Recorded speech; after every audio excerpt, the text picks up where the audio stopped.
Hey everybody, my next guest is a stand-up comedian and the merch guy who has been making a name for himself as the two-time champion of the Hamburger Club game show and recently performed on Kill Tony and was awarded to the Secret Show.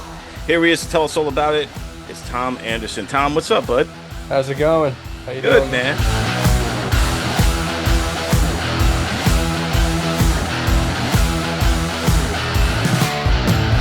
Well, I'm psyched to have you on, dude, and it's pretty cool that to see you coming a long way from the merch guy. Now you're starting to make your bones in the comedy business. Which came first? Were you a comedian that became a merch guy, or merch guy became a comedian? Um, I was kind of kicking around as a open micer, and I heard Will talking about the show, and he was like, technically, I was a door guy first. He was like, yeah, he's like, I got this show. He's like, I'm gonna do it at Squarehead, but I need somebody to count the tickets, and I was like, it was like the first time I decided I was gonna like try to interact more at the mics, and I was like, you know what? I was like, I'll do it, and he was like, oh, great, and then I ended up getting on that show, and he liked me, so so he kept me on as to sell merch at the next once we were at AMH, and still doing that, but Nice. it's I love it. I love doing it. I love being a part of that show.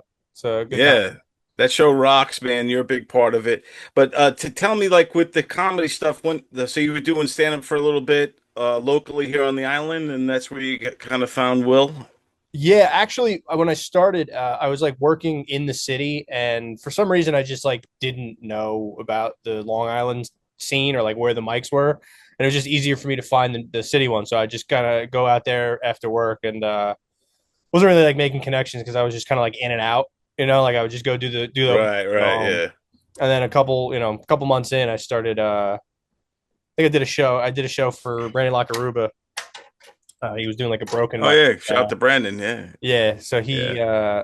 I got introduced through there. Like one of the other comics was like telling me where the open mics were. I was like, oh, okay, so I'll come by, and I started doing it through there and met everyone basically through the Hamburger Club, where I got like a little more like comfortable, kind of knowing everybody, like because it's like you're only Yeah. there for like a couple nights a week, and it's like you don't exactly like make a splash, but like being able to do that was a lot easier for me to get into the scene, or like I guess my name Right on. more recognizable for them.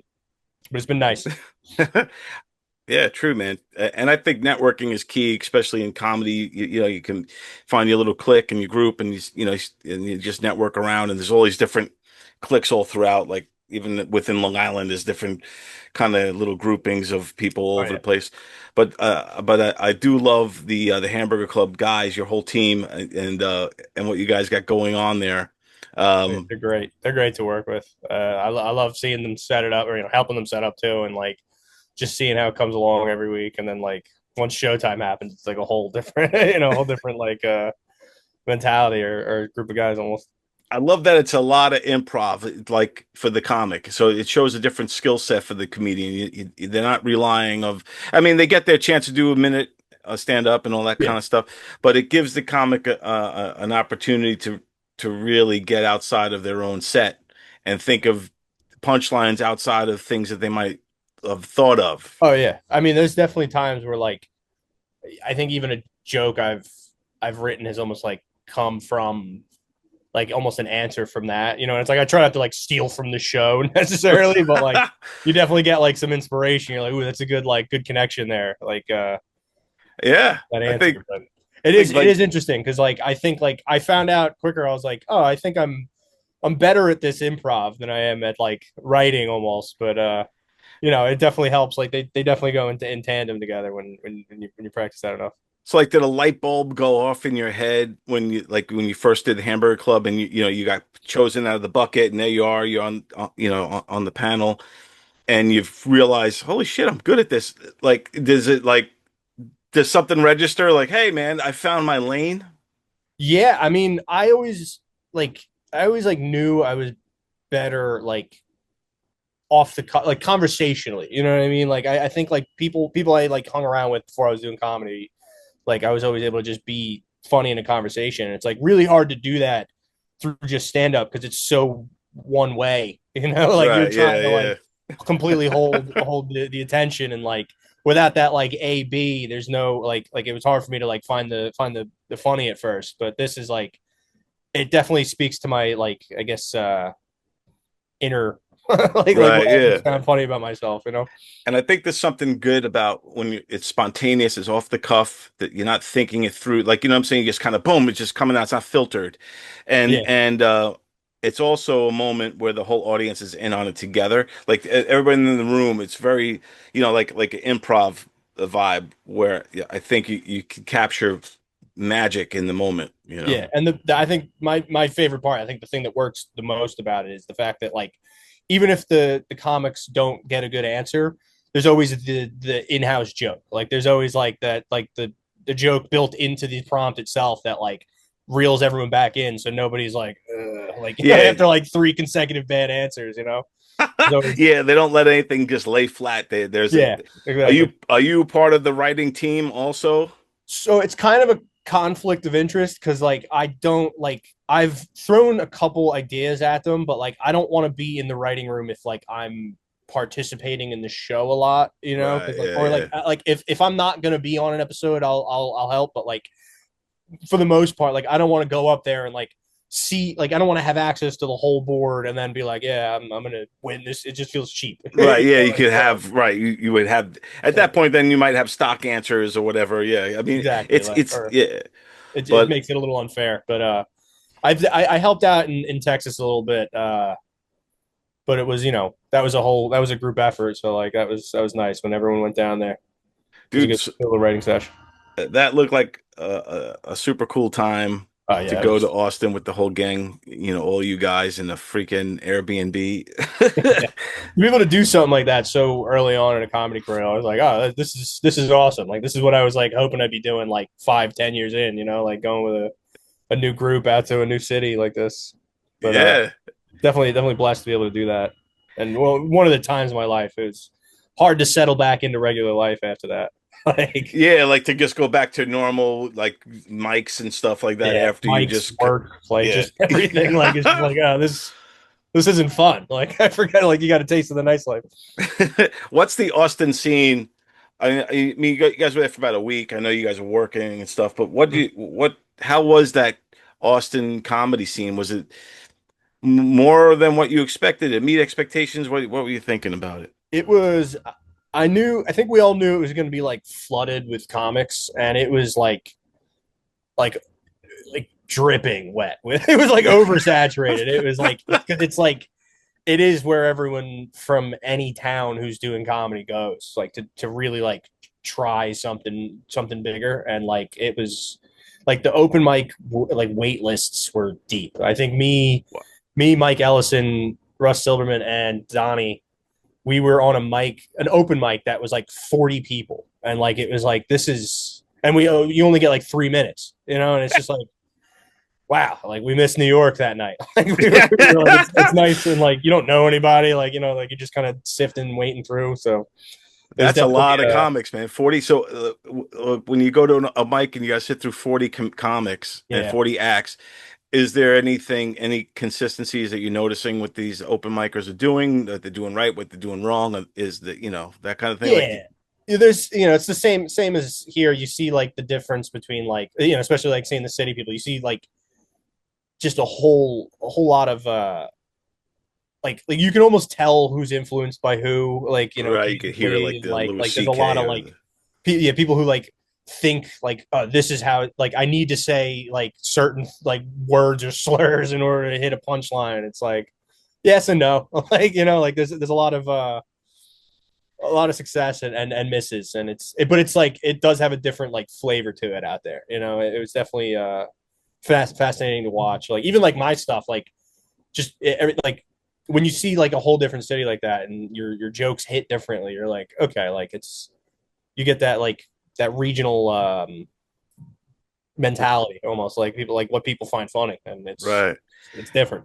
It's And definitely different. that's what's really good too about getting out of the New York or state area and going to a whole different state, Texas, Austin, tons of comedians. It's good to be around all of that because you could start to find yourself through all the craziness because you're like, oh, these guys all sound like Louis C.K. or these guys all want to be, David Tell, and this guy's I want to find my own voice, because Yeah. we all have our influences, but there comes a time where you just got to say, all right, I'm going to be me now. Right. Yeah. Like you hit that phase where you're almost like acting like a comedian instead of like just being your own funny, and like that's I think that's an important part of any development is like when you just kind of cut the act and you're like more just you up there. And it's like I think this trip definitely helped me find you get a little closer to like my voice, let's say, like who I feel like I am on stage and like how I should be, like a little Right, secure in myself almost. There's a right. lot of deep seated insecurities that I'm still working over, and that definitely helped me get over a couple of them. That's awesome, man. Hey, everybody, this episode is brought to you by Trends Jackers is where you can get streetwear for the bold. America's turning 250, and it's time to rock out with our forefathers. American-made, battle-ready style for true patriots.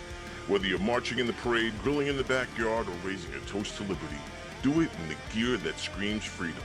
Celebrate 250 years of USA in style. Wear your American pride loud.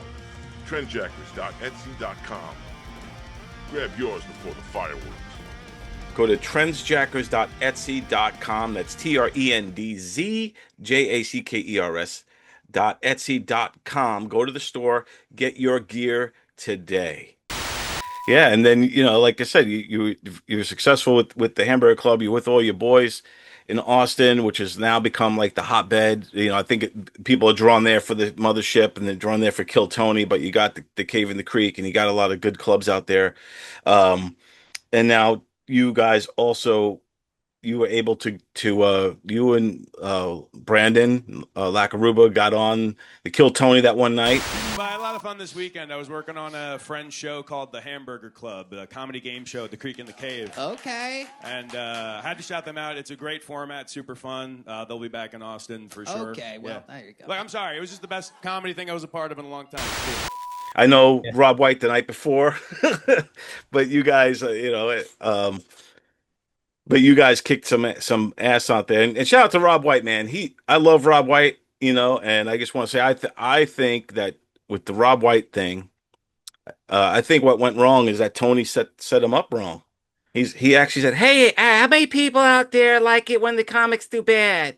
And everybody starts cheering. Okay, here comes Rob White. Wow. Yeah, that's How many of you like it when comedians do good on this show?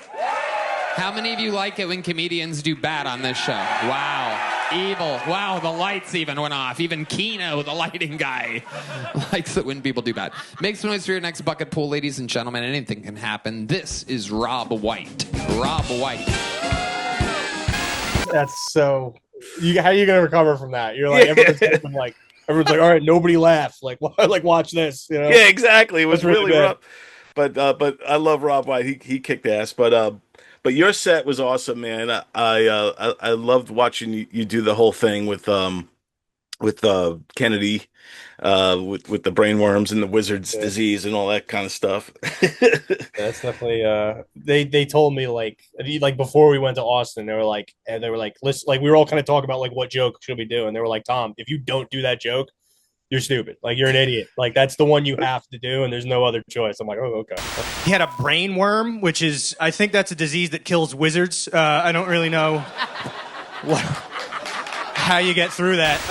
So I tried to like perfect that every like at least once a week, get like another rep of that.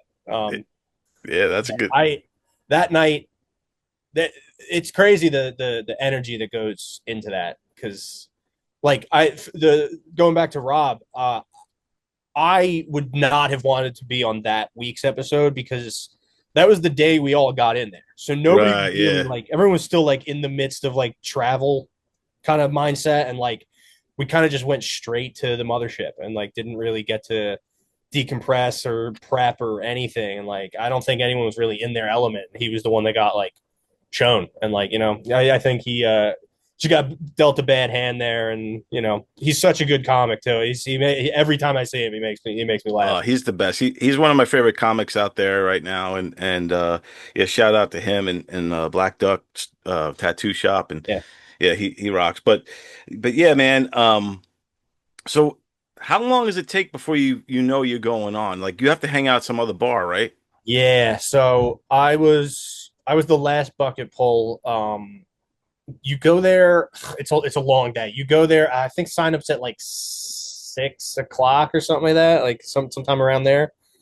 And they don't start the show until 8. So there's already like a 2 hour gap of like gotta Just be hanging. like we showed up at like 4:45 to get in the line to sign up.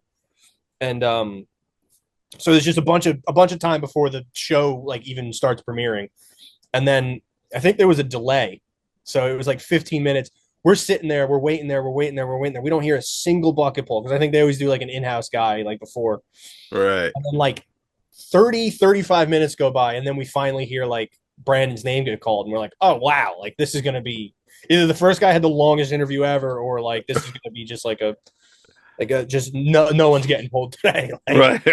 so he goes, and then it starts going like the normal pace. And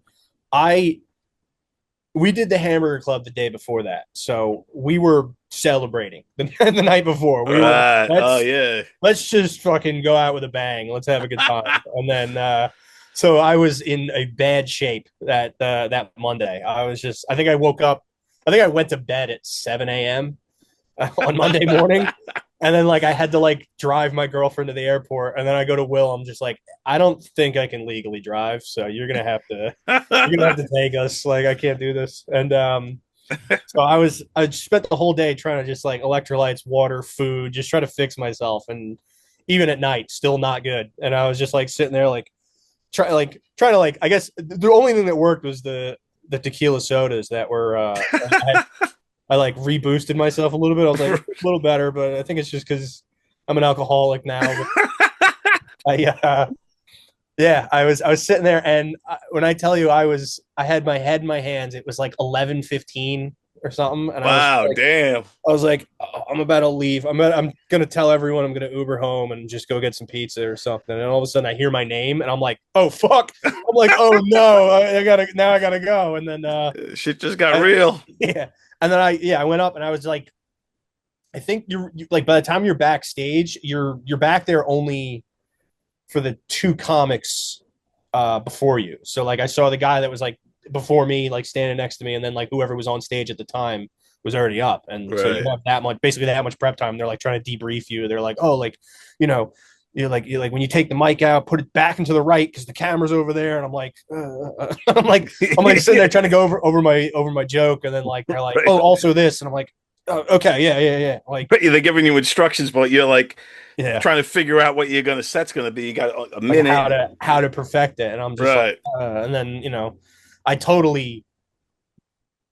More or less blacked out the set. Like I feel like I just kind of went into like a mode. I did that thing where like I the first sentence got like a decent laugh, so I was like, okay, like now I'm in. And I just do the joke like not robotically, but like as I've done before, and then like it felt nice. I was getting a good reaction.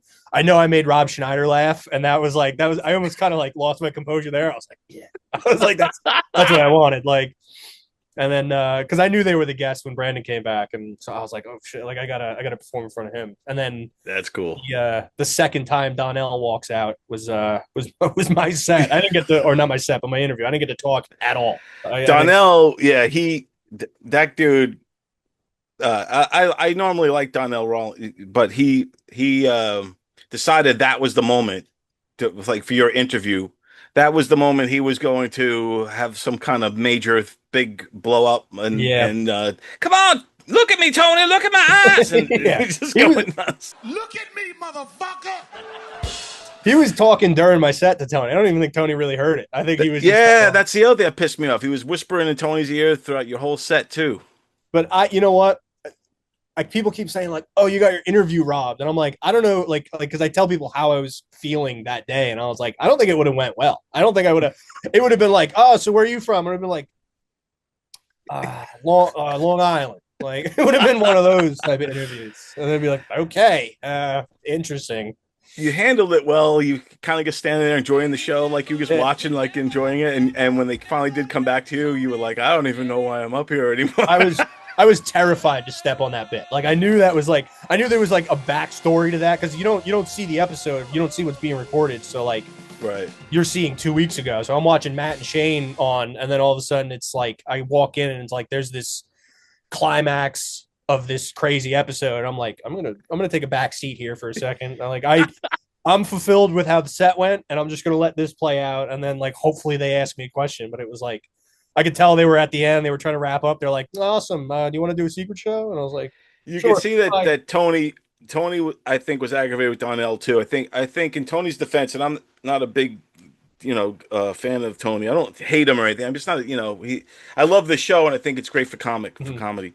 But I think he was upset that he didn't get to hear your set fully, and I think he was upset that you got your interview jacked.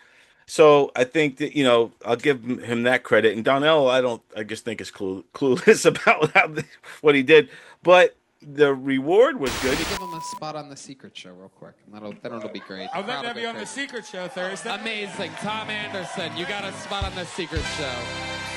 Thank you. You saved us. Red Band with a big save. Then you got to go the secret show. Yeah, that didn't end up working out because I think you have to like stay in Austin to get that show. I tried to because Red Band messaged me and he's like, are you able to? He's like, you're coming this Thursday. I'm like, I'm in Long Island. Like I'm back. I had to go back home. And Right. Yeah. like, I was like, any chance we could rebook? It was just nothing. Like I got nothing from that. So I think, and everyone else that was like messaging me was like, yeah, you kind of have to do it the week of. And like me and Will were just like, we don't have any more money. Like we can't really stay. We had to drive the van back. So like, yeah. It was not like I could take a solo flight and then leave him with a 24-hour straight drive back to Long Island, That's crazy. Yeah, you guys handle. drove that. That's a hike, So, man.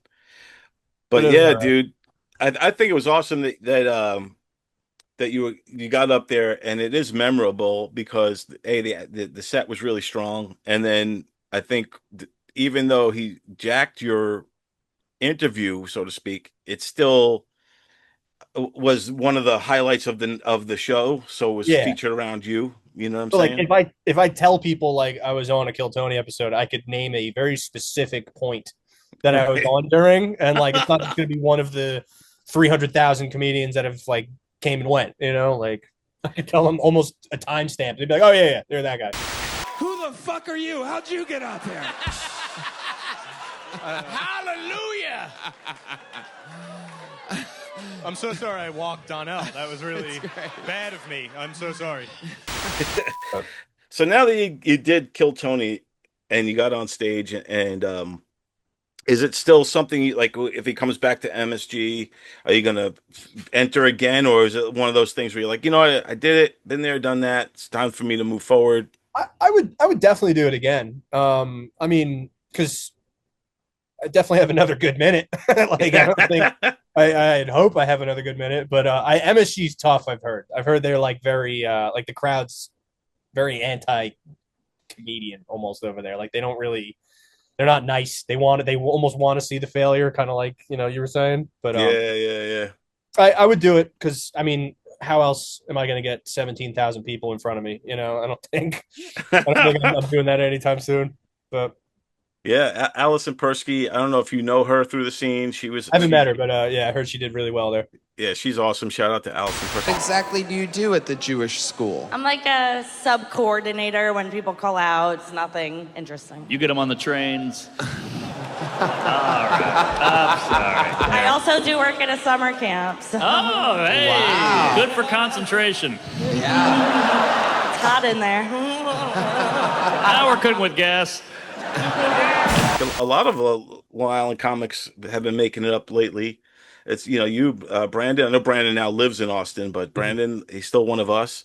Rob White, Allison Persky, and Silvio D'Onofrio. You know Silvio? Yeah. No, I don't think I met him either. He was on a while ago. I think he was on the first time when Kill Tony came to Manhattan with MSG. Sil got on that. I took the bus here today because there's no point in driving. And I got on the bus. It was super crowded. So I got a seat, and right after the next stop, a pregnant lady walked on, so I wasn't sure what to do. I did what I thought anybody here would do. I just closed my eyes and pretended I was sleeping. Yeah, but it didn't work out like that. The lady bent down and was like, I saw what you did, you fucking guinea. So, as a prideful Italian, I did what I thought anyone would do. I looked at her and said, hey, lady, fuck somebody with a car next time. Yeah. So it's cool to see a lot of people getting on and doing well. Oh, yeah. So props to you, man, for kicking ass. Yeah, I mean, for how it could have went, I'm glad it went the way it did. You know, definitely interesting. Definitely memorable. So what are you up to now? Like you hitting the scene? Like what's some of the mics you've been hitting and you know, how's it going? Back to the same old, same old. I took kind of I kind of have to take a work focus right now. I'm taking a small hiatus. I'm thinking about going back this week, but the last 2 weeks I haven't really done much since I did since the episode came out, just because I feel like it was like such a peak that I'm like I want to just settle back into real life for a second and then go back. But you know, Yeah. same deal as I always go to. I was, you know, Mondays at Royals, Wednesdays at Station, Fridays at Squarehead every other Friday, sometimes Paradise. Nice. I have my little niches. Yeah, I need to start going back to the city though. I did a city mic I think last Saturday, and I was like, oh yeah, this is like almost like cozier. I don't know what it is. Like it's just kind of like you almost just feel like a stranger in a strange town sometimes. Like you're just like, you know, I don't know half the people and or anybody most of the time. And so you prefer that, like when you're doing a mic, to not know the other comics?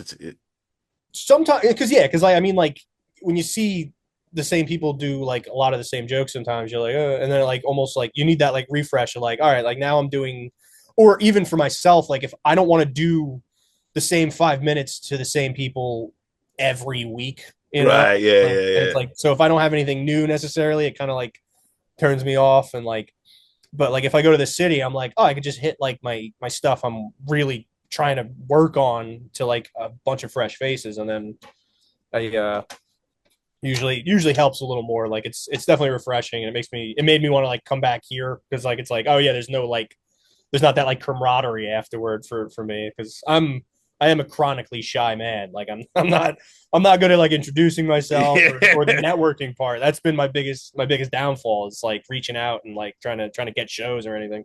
Dude, so many entertainers are like that, including myself, man. Like, you know, like I'm shy in the real world, you know, or to myself, or just, you know, like you said, you don't not the type of guy's going to go up to a group of people. Hey, everybody, how you doing? I'm Don. Nice to meet you. But you know, but once that light hits, or that on air or whatever, the microphone, or they call you up, then it's like a switch goes A off. whole different thing. Yeah, I remember one of the first like shows I did at Governor's. I was at McGuire's, and I had my dad come through, and he's like, I've never seen you that confident in your life. I was like, oh, that's good. I guess I've been pretty shy. Yeah, I guess I've been like that my whole life. But also that shyness works for your persona on stage too. Yeah, a little bit of it, because like I have that like I don't like to move my feet yet. Like I don't really. I'm kind of very static on stage, and like that's like the only. That's very me, I think. I don't really want to move around. I'm not like a fluid kind of guy, but yeah, everyone has the different ways. Like there's some people like to move around like Dane Cook style and just kind of move all over the stage. And then you got other guys that just kind of like Stephen Wright style, just kind of stand there and just, hey everybody, how you doing? You know, tell the joke in one spot. A lot of hands. That's it. I do a lot of chop. And that works perfectly when you're on the Hamburger Club. You stand right there and just have to click the buzzer, man. Yeah. What's some of the advice you give people if they're going to be on Hamburger Club and they're going to, you know, and they get picked? What's some of the advice you would say to how to get those answers, those quick answers? A lot of times, don't overthink it. Like sometimes the easiest answer, like, is the best answer, because like when you're, especially if you're trying to connect to the audience, because then it's like sometimes they're thinking it, or like even like if I'm sitting there, like I'm playing the game when I'm not even up there, you know what I mean? I'm like my girlfriend, I'm like, yeah, it's like definitely like blah, blah, blah. You know, like I'm always whispering what I would have said, but it's like when it's the same answer, and everyone kind of like like common denominator, like everyone kind of has it. Like it does hit as long as it's not like super simple. You know what I mean? Like it's Right, right. because there's definitely like a weird mix between like too obvious and like the answer everyone was thinking of. But Yeah, that's the thing. You got about a couple split seconds to figure it out. So yeah. do I go with the straight answer, like the answer that makes the most sense, or do I want to put a twist on it and then get the laugh? Like there's so many different options, and you got like literally megaseconds Oh to yeah. to say it. There's also the strategy of waiting for the bomb. There's sometimes like everyone's racing to go first and nobody has the answer, and then like so you're kind of get those extra seconds to like to sort of be like, all right, okay, like while Will's like, nope, next, like you got those next couple seconds. Those are It, definitely. I've seen people slaughter going second every time, like just like completely take a round because like someone was too quick on the button and didn't really wasn't really prepped, and then right, right. like, undermine them the whole time. Yeah, I've because seen then that. you could feed off of what they said too. Yeah, It will spark a different answer. Like, oh shit, yeah, but yeah, not that. Instead of saying, you know, this guy say this person or whatever, yeah. like just kind of flip it that way. No, I That's think the it's Stephen Mazzote special. He'll take your answer and spin it, and he'll rob it right from out from under you, and it's like, you motherfucker, every time. is It's that the so guy funny. who they somebody said I think it was what crime would you not want to go to jail for or something, and he goes murder, and then he gets no laugh, and then he goes to him and he goes murder, and he Murder. That is like the pinnacle of the show right there. That's like if I had to show one clip from that show, it would be that. Like that's exactly how it works. It's just like if you get the laugh, you win. Like that's all. Like there's no right or wrong. It's just funny. What's the most serious crime you would commit for $1 million? I have to go with the classic murder. I'm killing myself. We'll open it back up. Anyone else? Murder? That's what we're talking about. He plays the game like no one else. and I'm telling you, like this show is there's so much buzz around it right now. And you guys are riding high, riding the waves. Is there added pressure now that there's so many people knowing about it? Like, does the popularity make you nervous? Yes and no. I mean, it definitely like there's like we don't want to have like a rough board. You know what I mean? Like that's like there's like that because it's new jokes like what is it 16 times 4, whatever the math is on that. Right. Yeah. So you got to hit like 16 of those, and then like there's of course like the ones that are like fill-ins that can kind of like really work in any scenario, but like you don't want to have like a dud week, and like that can easily happen if like you do a category that like just stumps the contestants 4 questions in a row and like nobody can really answer it, and that's really the biggest fear is like is it playable, like the duality between like it's a good joke on the board but can the contestants use it, like that's a tough like mix to hit sometimes, but I mean they hit it I'd say 95% of the time. Like Yeah. they're very good at keeping it like open ended enough. I think Jack Adam is like a king at that. Like he's really good at like making those like open ended like fun categories that can like really like go anywhere, and then the answer's still hilarious. Jack Adam, shout out to Jack, great guy and super funny and super talented and yeah, man, he just brings a lot to everything. So yeah, I think having him on board with you guys is awesome. Yeah. And I guess is there like a rule of that you guys don't repeat the jokes like Yeah, the show? at least not on Long Island. Like I think we took some Texas stuff for reuse, but that's because they wouldn't have seen it. Like we don't want to, like I guess unless it's like a running joke that works. Like there are like I said, there are categories like have you seen Battle Nips? You saw that, right? Yeah. That's one that like that's 4 Googles away from being complete any month. So like that's a good reusable one. But Yeah, that's a good one. yeah, I mean there's like it's surprising the variety they come up with, because like even like categories change every month. Like there's new categories Yeah. every month, and like they kind of just like dump a bunch of stuff and they churn through it. It's incredible. People don't realize the work that goes into that show.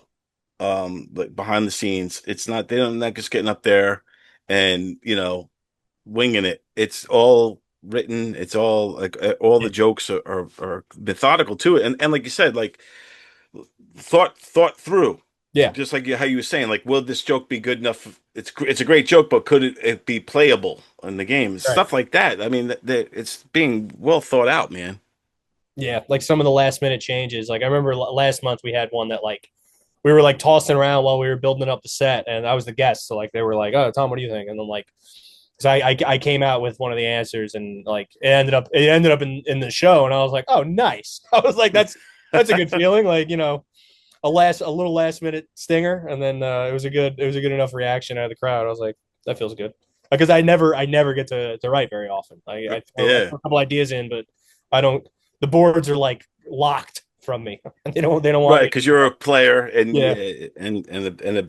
part of it. That's cool too that he lets the guys on the team play the game. But like I saw Winchell was playing and stuff like that, Right. like the last time. So that's cool too. But yeah, man, what do you think is the end game for like the goal? Where do you guys see Hamburger Club in the next like couple of years? Like a national touring show. I think that would be the best possible. Like go to just take an East Coast and down tour, and then like head up over to where whatever city will have an audience for us. I I think wonder if like I know Will wants to do festivals. Like he's always talked about like Skanks Fest and stuff like that. Like oh that would be cool. a You guys would be comedy festival perfect would for be great that. because everyone's already there.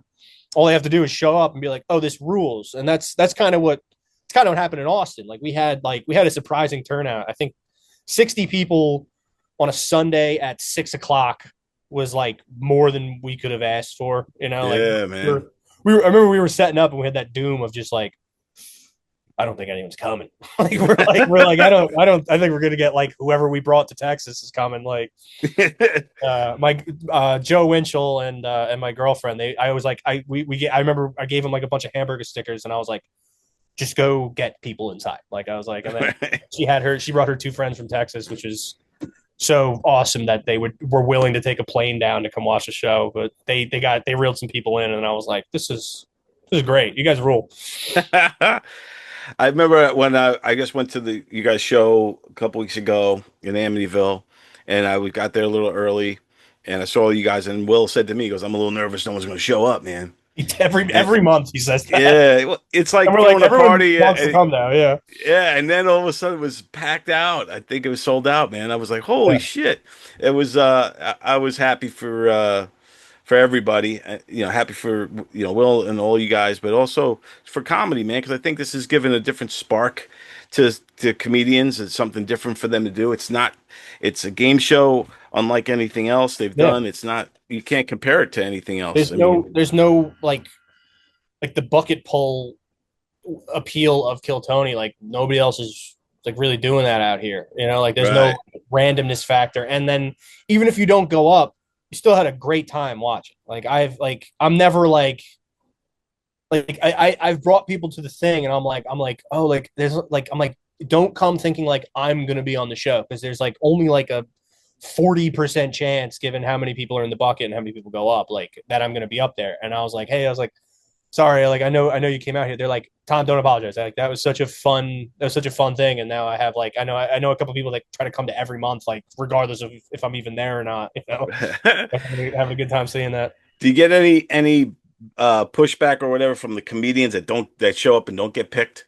Like, are like, man, I came out of my way, I didn't get picked. None of that, right? No, I think because everyone, it's kind of a big hang too. So it's like it's Yeah, not like yeah. a waste of time for anybody. Like Right. nobody's like, oh, that's the thing that I think we share with, again, like the not to compare ourselves to Kill Tony, but like everyone's upstairs at Shakespeare's hanging out talking, and it's like you're still chilling on a Monday, or in our case a Sunday, and it's like it's a good community kind of like catch up and meet up sort of thing. So it really does like bring everyone together. Like I've met people I probably wouldn't have met. Like I don't think I would have met you in person if it wasn't for Hamburger Club. Right, Like yeah. I saw you last month, and Yeah, it was super cool to be there and to see everybody. Yeah, and I saw so many comics and guys I haven't seen in person in a long time.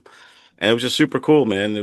I love the community aspect of it, I love the game show aspect of it. I love, all the stuff, man, and I love the merch and the merch guy. The merch is the merch has been moving. I love it. It's like the new T-shirts, the little hamburger guy logo. Everyone loves that. The crowbar is a big hit. Everyone asks me like, "Are you selling this crowbar?" I'm just like, "Do you want to find out?" Like, you can walk away with this crowbar right now, and most people are like, "I'll think about it."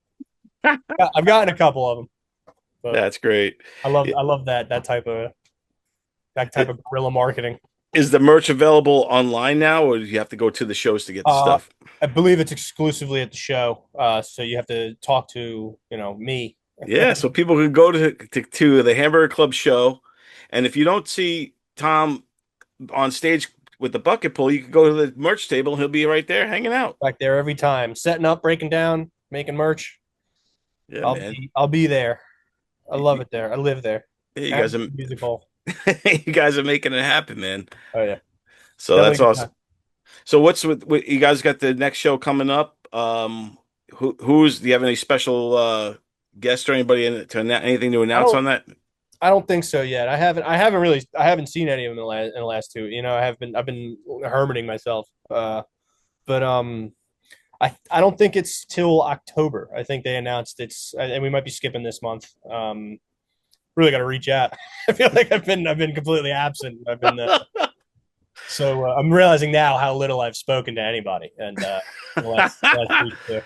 Well, this one will be released right before the next Hamburger Club comes when you guys. Right. So I'm gonna time it out for that. Okay. But yeah, man, this has been awesome, Tom. You rock, dude. I definitely want to come out and see you. When are you going to be performing next, and where can people kind of find and follow you and stuff? I have an Instagram. It's tomanderson.comedy. I've recently changed that so that my name is in there. I used to have a regular username. And I'm doing, I think by TikTok, I'm doing like these little 1-minute podcasts where I just rant for a minute. And let me do that. Nice. I gotta check that out. At TommyBoy92097. Yeah. Still very pedestrian, that one. Right. But yeah, and I think I'm performing at St. Mark's, I believe October 30th. It's a show with Justin Hartman got me on that one. And, nice.